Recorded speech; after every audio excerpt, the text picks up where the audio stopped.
C'est une des autres caractéristiques maintenant de la comédie, c'est d'avoir lancé un programme d'égalité des chances qui a été pionnier et maintenant qui s'est répandu un peu partout en France. Il y a plein d'autres institutions qui ont lancé ce type de programme, et tant mieux,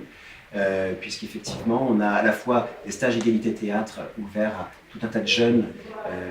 c'est sur critères sociaux en fait, et on leur fait vivre une semaine de théâtre gratuitement avec les plus grands professionnels de manière à augmenter, on va dire, leur connaissance du métier, à les orienter, à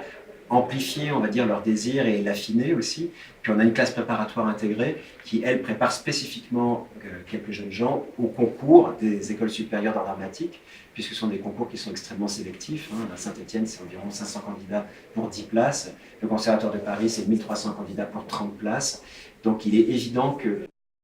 on veut avoir une diversité sociale, géographique à l'intérieur de nos écoles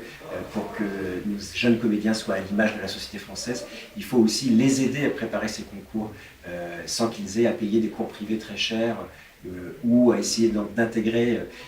des conservatoires qui sont souvent pris d'assaut et où il n'y a en général pas assez de place. Donc cette classe, elle a pour but d'élargir effectivement les candidats au concours et puis ensuite on les aide, on les prend complètement en charge financièrement. Et c'est un dispositif qui a rencontré un certain succès avec les 2 premières éditions où on a eu 80% de réussite.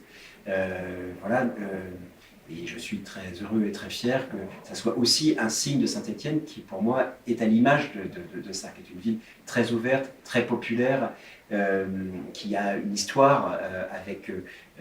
des vagues successives aussi d'immigration qui ont ensuite fourni des habitants ici à Saint-Étienne. Donc c'est très important pour moi, au moment où la société française se pose tout un tas de questions sur le vivre ensemble, sur comment est-ce qu'on arrive à percevoir un avenir tous ensemble malgré une sorte d'abord malgré un climat de violence très, très puissant. Donc c'est très important que les institutions comme la Comédie créent de la bienveillance, créent de la fraternité, créent de l'égalité. D'une certaine manière, je pense que les théâtres publics, les centres dramatiques nationaux en particulier parce qu'ils sont des lieux de création, sont à l'image de notre devise nationale, liberté, liberté de création, liberté de programmation, égalité en essayant d'agir concrètement sur l'égalité réelle, et fraternité parce que je pense qu'à partir du moment où on a l'égalité, on peut à ce moment-là accueillir les publics les plus larges et les plus divers.